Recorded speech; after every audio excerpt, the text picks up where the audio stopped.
पेड़ पौधों की, यानी फिर पेड़ पौधे नजर आते हैं उसको। तो स्टूडेंट्स ये स्टेंजा फर्स्ट आता है। इस प्रकार आपको पोएम की शुरुआत करनी है, ठीक है। रिफरेंस, कॉन्टेक्स्ट और एक्सप्लेनेशन, ठीक है। रिफरेंस, कॉन्टेक्स्ट और एक्सप्लेनेशन। तो आशा करता हूँ स्टूडेंट्स आप इस पोएम को लिखने की ट्राई करोगे और इसको समझोगे, ठीक है स्टूडेंट्स। ये इस प्रकार से आपको पोएम की व्याख्या इस प्रकार से करते हैं, पहले रिफरेंस, फिर कॉन्टेक्स्ट और फिर ये एक्सप्लेनेशन आ जाएगी, ठीक है स्टूडेंट्स। ठीक है स्टूडेंट्स, अब देखिए हम अगला स्टेंजा उसकी एक्सप्लेन करेंगे, व्याख्या। ये देखिए सेकंड स्टेंजा, ये then took the other just as fair and having perhaps the better claim. तो स्टूडेंट्स ये सेकंड स्टेंजा मैंने पढ़ाया था, तब उस कवि ने दूसरी सड़क ले ली जो बहुत साफ थी, उतनी अच्छी थी, और having perhaps the better claim, और वो शायद प्रयोग किए जाने का बेहतर दावा करती थी, यानी उस सड़क पर चला जा सकता था ये, बिकॉज क्योंकि इट वॉज ग्रेसी, ये घासदार थी, एंड वांटेड वियर, घिस जाना चाहती थी। तो ये स्टूडेंट्स सेकंड स्टेंजा है, अपन इसको एक्सप्लेन करेंगे। तो स्टूडेंट्स ये सेकंड स्टेंजा, ठीक है। तो सेकंड स्टेंजा का ये देखिए स्टूडेंट्स, मैंने शॉर्ट में लिख दिया ये stanza, then took the other, ठीक है, और ये रियली अबाउट द सेम, यहां से यहां तक ये 5 लाइन है सेकंड स्टेंजा, ठीक है स्टूडेंट्स।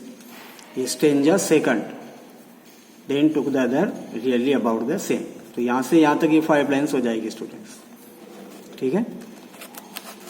अब स्टूडेंट्स इसमें भी आपको इसी प्रकार से शुरुआत करनी है, जैसे देखिए मैंने रेफरेंस लिखा है, तो ये इसमें तो सेम ही आएगा रेफरेंस, क्योंकि ये 4 स्टेंजा जो है एक ही पोइट ने लिखे हैं और ये एक ही पोएम से लेके रोड नॉट टेकन, तो वही बातें लिखनी इसमें। तो वापस इसमें रेफरेंस में आप लिखोगे these lines are from the poem. देखिए स्टूडेंट्स ये मैंने थोड़ा पैटर्न और अलग किया है, आप चाहो तो यहाँ ये भी लिख सकते हो, these lines have been taken from the poem, जो अपन ने फर्स्ट स्टेंजा में लिखा था रेफरेंस में, और आप चाहो तो ये भी लिख सकते हो, these lines are from the poem, ये पंक्तियां द रोड नॉट टेकन, ठीक है। तो ये पंक्तियां जो है रोड नॉट टेकन पोएम से हैं, ठीक है।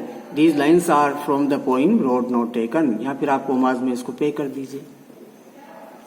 तो ये पंक्तियां रोड नॉट टेकन पोएम से हैं, और फुल स्टॉप, और it is composed by Robert Frost, और इसकी रचना रॉबर्ट फ्रॉस्ट द्वारा की गई है।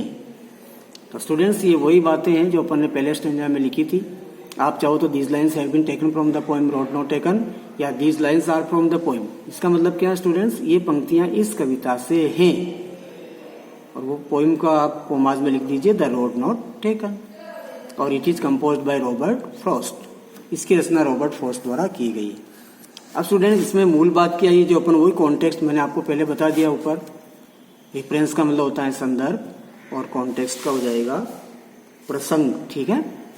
यानी इस पोएम में मेन थिंग क्या है, मुख्य बात क्या है। तो इसमें सेकंड स्टेंजा में हम देखते हैं, with the poet finds himself where two roads diverge into different directions.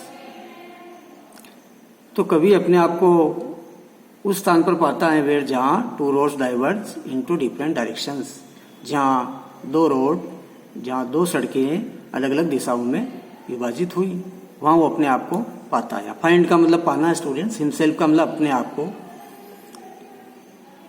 तो the poet finds himself where two roads diverge into different directions. कभी अपने आप को वहां पाता है जहां 2 सड़कें जो हैं अलग अलग दिशाओं में डाइवर्ज हो जाती हैं। इनटू डिफरेंट डायरेक्शन का मतलब अलग अलग दिशाओं में डाइवर्ज हो जाती है। और he chooses the other road, फिर वो दूसरी सड़क का चुनाव कर लेता है। स्टूडेंट्स चूज का मतलब चुनना, चूज का मतलब चुनना, ठीक है। वो चुनाव करना, पसंद करना, किसी 2 में से एक चीज को चुन लेना, चुनना। तो he chooses the other road, फिर वो दूसरी सड़क को चुन लेता है, that is as good as the first one, जो उतनी अच्छी है जितनी पहले वाली सड़क है, ठीक है। ये इसमें बताया गया, क्योंकि दोनों रास्ते उसको सेम लग रहे थे। तो he chooses the other road, वह दूसरी सड़क का चुनाव कर लेता है, दैट इज एज गुड, जो उतनी ही अच्छी है, एज द फर्स्ट वन, जितनी की पहले वाली सड़क। तो इसमें आपको ये बातें मूल बात लिख देना, क्योंकि उसको दोनों रास्तों में वो तुलना कर रहा है तो दोनों रास्ते उसको भी सेम लग रहे हैं। ठीक है, तो the poet find himself where two road diverge into different directions. कवि अपने आप को वहां पाता है जहां दो सड़कें डाइवर्ज विभाजित हुई इनटू डिफरेंट डायरेक्शन, अलग अलग दिशाओं में। और he chooses the other road, और वो दूसरी सड़क को चुन लेता है, दैट इज एज गुड, जो उतनी अच्छी है एज जितनी द फर्स्ट वन, पहले वाली। यानी दूसरी सड़क जो उसने यूज के लिए ले ली है तो वो सड़क उतनी अच्छी है जितनी की पहले वाली। ठीक है, क्योंकि दोनों रास्ते उसको सेम लग रहे हैं। तो स्टूडेंट्स ये कॉन्टेक्स्ट में आपको मूल बात आपको ये लिख देनी है। अब स्टूडेंट्स इसमें आपको एक्सप्लेन करना है। ठीक है,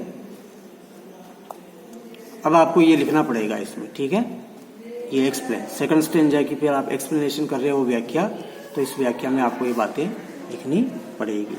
ठीक है, तो स्टूडेंट्स कुछ कुछ बातें तो वही आ रही है इसमें, देखिए। The poet has two roads before him. ठीक है, कवि के सामने दो सड़कें हैं।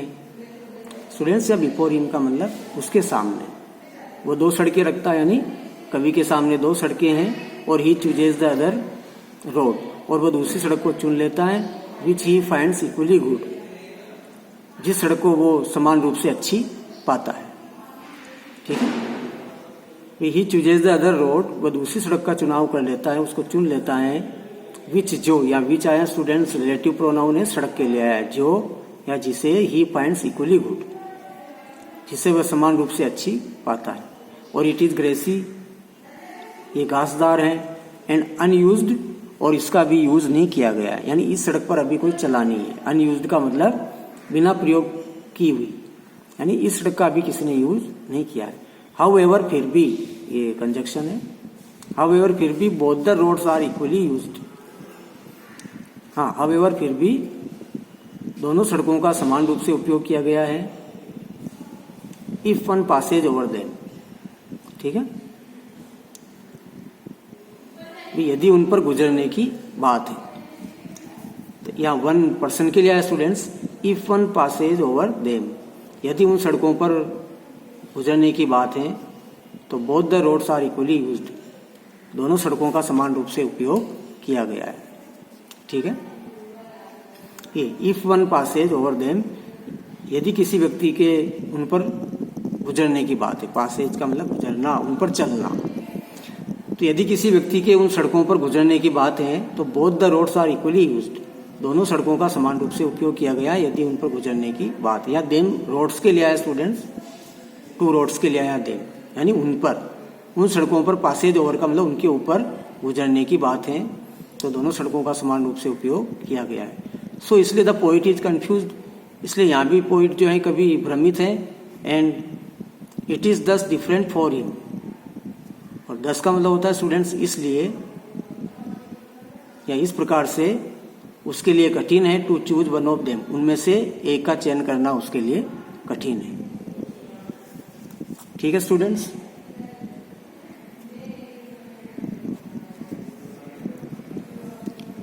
चलो स्टूडेंट्स एक्सप्लेनेशन में और हम इसको पढ़ लेते हैं।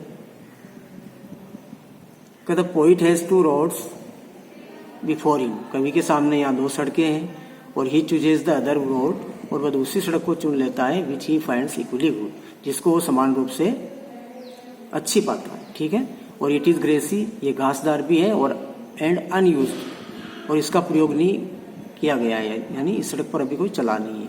हाउएवर, फिर भी both the roads are equally used, हाँ फिर भी वो कवि कह रहा है कि दोनों सड़कों का समान रूप से उपयोग किया गया है। If one passes over them, यदि कोई उन सड़कों पर गुजरने की बात है तो ऐसा लगता है कि दोनों सड़कों का समान रूप से उपयोग हुआ है। If one passes over them, यदि कोई उन पर चले या गुजरे। And it is thus difficult for him, और 10 का मतलब इस प्रकार से या इसलिए कवि के लिए कठिन है। To choose one of them, उनमें से एक का चूज करना कवि के लिए कठिन है, मतलब एक का चयन करना कवि के लिए कठिन है, महसूस कर रहा है वो कठिनाई। ठीक है,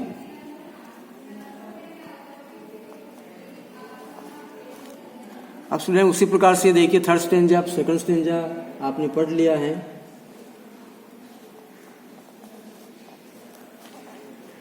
ठीक है, ठीक स्टूडेंट, और रिपीट कर लेते हैं, देख लीजिए आप। सेकंड स्टेंजा में वापस आप रेफरेंस लिखना। These lines are from the poem the road not taken. ये पंक्तियां रोड नॉट टेकन से ली गई हैं और it is composed by Robert Frost, और इसकी रचना रॉबर्ट फ्रॉस्ट द्वारा की गई है। फिर कॉन्टेक्स्ट में आ जाएगा द पोइट फाइंड हिमसेल्फ, कवि अपने आप को वहां पाता है वेयर जहां two road diverge into different directions, जहां दो सड़कें विभाजित हुई इनटू डिफरेंट डायरेक्शन, अलग अलग दिशाओं में। और he chooses the other road, और वो दूसरी सड़क का चुनाव कर लेता है, that is as good as the first one, जो सड़क उतनी ही अच्छी है जितनी की पहले वाली। ठीक है, मतलब दोनों भ्रमित हो रहा है, वो दोनों सड़कें उसको एक जैसी लग रही हैं। ठीक है, फिर आपको इस प्रकार यहाँ एक्सप्लेनेशन में ये लिखना था। ठीक है, the poet has two roads before him, कवि के सामने दो सड़कें हैं। He chooses the other road, वो दूसरी सड़क का चुनाव कर लेता है, which he finds equally good, जिसको वो समान रूप से अच्छी पाता है। या फाइंड का मतलब पाना, फाइंड का मतलब पाना, और इक्वली स्टूडेंट समान रूप से, समान रूप से, जिसको वो समान रूप से अच्छी पाता है। और इट इज ग्रेसी, और ये घासदार है, एंड अनयूज्ड, और इसका उपयोग भी नहीं किया गया है। फिर भी both the roads are equally used, कभी कहता है कि दोनों सड़कों का समान रूप से उपयोग किया गया है। If one passes over them, मतलब कभी कह रहा है कि यदि हम उन पर चलने की या गुजरने की बात करें तो दोनों सड़कों का समान रूप से उपयोग किया गया है। ठीक है, यानी समान रूप से घिस दिया था। स्टूडेंट्स, मैंने पढ़ाया था, इसमें लिखा कि यदि हम उन पर गुजरने की, सड़क पर चलने की बात करें तो लोगों ने उन सड़कों को घिस दिया था। उसी का एक सिंपल सेंटेंस हो गया यहाँ, both the roads are equally used. ठीक है, या आप यूज्ड की जगह वोर्न भी कर सकते हो, भी समान रूप से घिसी हुई हैं सड़कें, या यूज्ड की जगह वोर्न भी लिखा जा सकता है। ठीक है, हाउएवर फिर भी both the roads are equally worn, वो दोनों सड़कें समान रूप से घिसी हुई हैं। If one passes over them, यदि कोई उन पर गुजरा हो, यानी कोई उन पर चला हो, तो वो घिसी हुई है। ठीक है, यानी प्रयोग करके घिसी हुई थी। And it is thus difficult, इस प्रकार से फॉर हिम, कवि के लिए, इसलिए कवि के लिए कठिन है to choose one of them, यानी उनमें से एक का चयन करना कवि के लिए थोड़ा कठिन हो रहा था। ठीक है, ठीक है स्टूडेंट्स, ये आपके सेकंड स्टेंजा है। अब स्टूडेंट्स इसी प्रकार से आपके देखिए थर्ड स्टेंजा है। ठीक है, थर्ड स्टेंजा जैसे आप ये देख रहे हो, and both that morning equally ले। ठीक है, उस सुबह दोनों सड़कें समान रूप से फैली हुई थी। इन लीव्स नो स्टेप है ट्रोडन ब्लैक, और पत्तियों को पैरों से कुचलकर काला नहीं किया गया था, यानी कोई लोग उस सड़क पर नहीं चले थे। वो I kept the first for another day, फिर कभी को दुख होता है कि मैंने पहली वाली सड़क को दूसरे दिन के लिए रख लिया। ठीक है, यहाँ भी वो कंफ्यूज देता है। ठीक है, चुनाव तो कर लेता है, लेकिन अपने किए हुए चुनाव पर उसको दुख जरूर होता है, पछतावा जरूर होता है। तो ये वाला स्टेंजा और पढ़ लेते हैं students, and both that morning equally ले। ठीक है, तो स्टूडेंट्स ये स्टेंजा इसमें शॉर्ट में मैंने लिख दिया, थर्ड स्टेंजा ये, and both that morning never come back. ठीक है स्टूडेंट्स,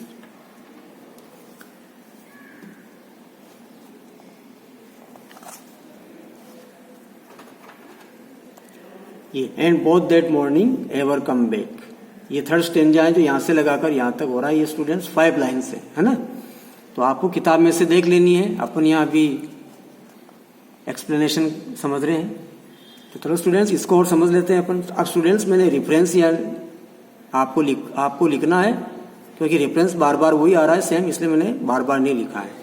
लेकिन आपको एग्जामिनेशन में इस प्रकार से रेफरेंस से शुरुआत करनी है। ठीक है, लिख देना यहाँ, these lines have been taken from the poem the road not taken and it is composed by Robert Frost. ठीक है, अब स्टूडेंट्स इसमें आपको कॉन्टेक्स्ट में क्या लिखना है, मूल बात प्रसंग में, कि the poet has two roads before him, ये बातें बार बार आएगी कि कवि के सामने दो सड़कें हैं, और ही हैज टू चूज, और उसको चुनना है, वन का मतलब एक, दो में से उसको एक को चूज करना ही पड़ता है। स्टूडेंट्स हैज टू और हैव टू भी मॉडल वर्ब होती है, ऐसा करना पड़ता है या ऐसा करना हमें चाहिए।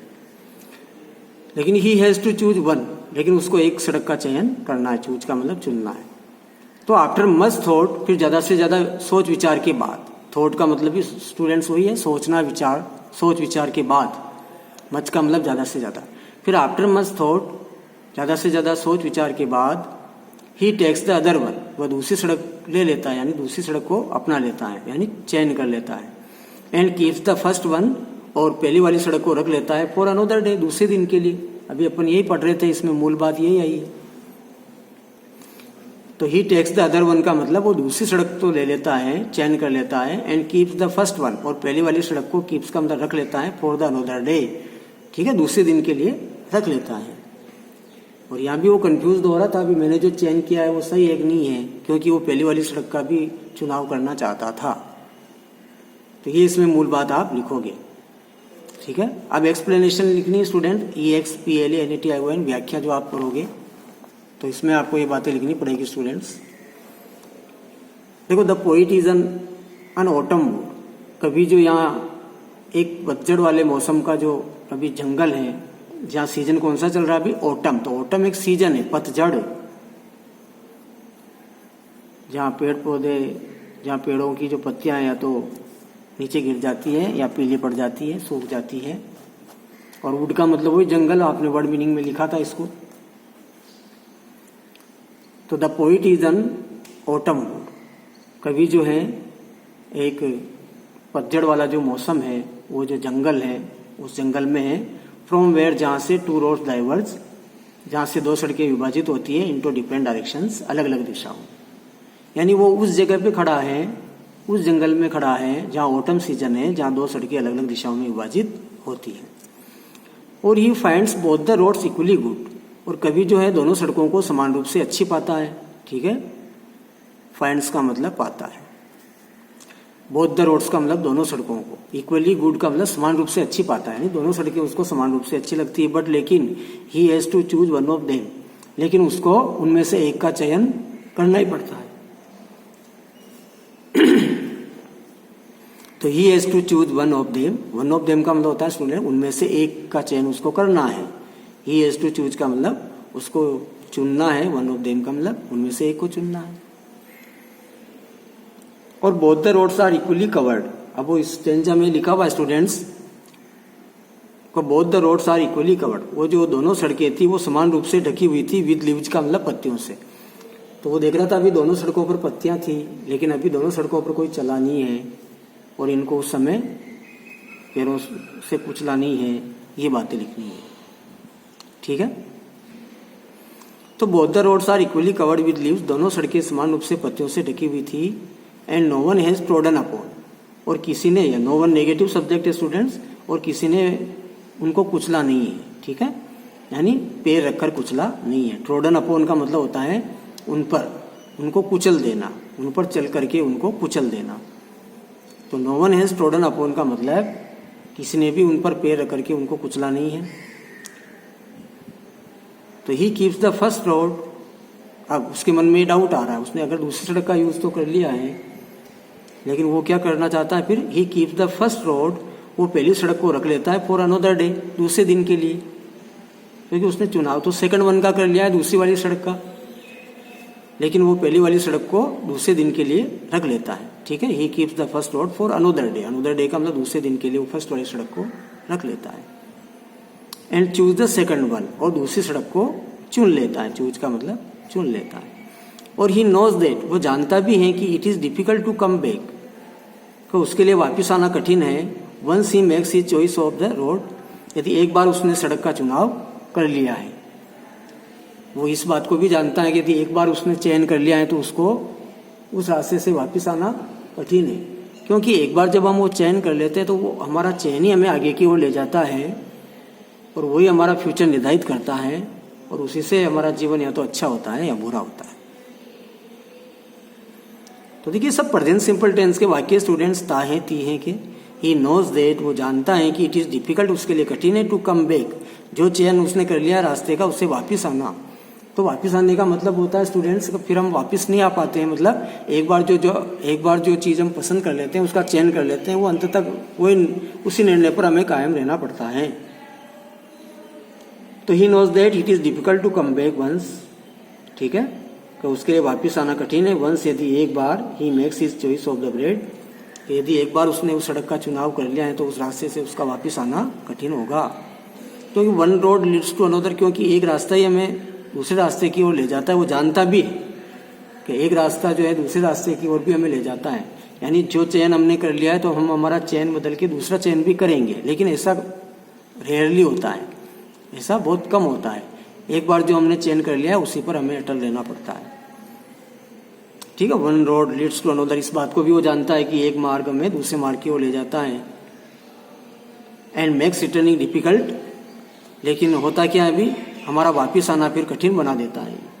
एक बार जो हम चयन कर लेते हैं तो वो हमारा चयन जो है हमेशा ही बना रहता है। ठीक है, हम फिर दूसरी चीज पर नहीं आ सकते हैं, क्योंकि हम ये भी पसंद कर लें वो भी पसंद कर लें, ऐसा हम नहीं आ सकते। तो one road leads to another, ठीक है, इस बात को जानते हुए कि एक सड़क जो है हमें दूसरी सड़क की ओर ले जाती है, यानी हम वापस वो पहले वाला रास्ता भी अपना लेंगे, लेकिन ऐसा नहीं होता है। तो इस प्रकार से मेक्स रिटर्निंग डिफिकल्ट, और फिर हमारा वापस आना, रिटर्निंग का मतलब वापस लौटना कठिन हो जाता है। ठीक है, तो स्टूडेंट्स ये 5 लाइन्स में सारी बातें आई थी, तो आपको इस प्रकार से उसकी व्याख्या करनी है। तो स्टूडेंट्स अगेन मैं आपको ये रिपीट कर देता हूँ, the poet is an autumn would, कभी एक पतझड़ वाला जो मौसम है और वो जो जंगल है वहाँ है, फ्रॉम वेयर, जहाँ से, टू रोड डाइवर्ट, दो सड़कें विभाजित हो जाती है इनटू डिफरेंट डायरेक्शन, अलग अलग दिशाओं में, और ये finds both the roads equally good, और वो दोनों सड़कों को समान रूप से अच्छी पाता है। फाइंड का मतलब पाता है, बोथ का मतलब दोनों सड़कों को वो इक्वली गुड, समान रूप से अच्छी पाता है। बट लेकिन he has to choose one of them, लेकिन उसे उनमें से एक को चुनना ही पड़ेगा। Both the roads are equally covered, अब वो दोनों सड़कें समान रूप से ढकी हुई थी विद लीव्स, यानी पत्तियों से, यानी पत्तियां थी सड़क पर।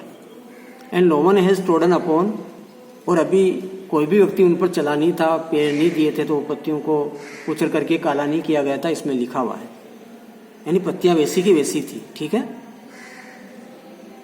तो no one has trodden upon, किसी भी व्यक्ति ने उन पर पेड़ नहीं रखे थे और उनको कुचला नहीं। अब he keeps the first road for another day, अब यहाँ वो क्या करता है, पहली वाली सड़क को दूसरे दिन के लिए रख लेता है कि फिर किसी दिन में चलूंगा। And choose the second one, और दूसरी सड़क को चुन लेता है, चूज का मतलब चुन लेता है। अब ही नोज दैट, ये जानते हुए भी वो जानता है कि it is difficult to come back, जो मैंने चयन कर लिया है उस चयन से वापस आना मेरे लिए कठिन होगा, क्योंकि इसी से मेरा फ्यूचर निर्धारित हो गया है। तो it is difficult to come back का वापिस आना, कम बैक का मतलब वापिस आना कठिन है। वंस, एक बार ही makes his choice of the road, यदि एक बार उसने सड़क का चुनाव कर लिया है तो उसका वापिस आना कठिन है, इस बात को जानता भी है। और one road leads to another, और ये भी जानता है कि एक सड़क दूसरी सड़क की ओर ले जाती है।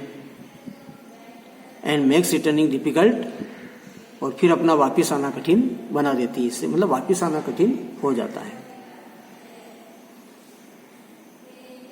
तो स्टूडेंट्स ये थर्ड स्टेंजा,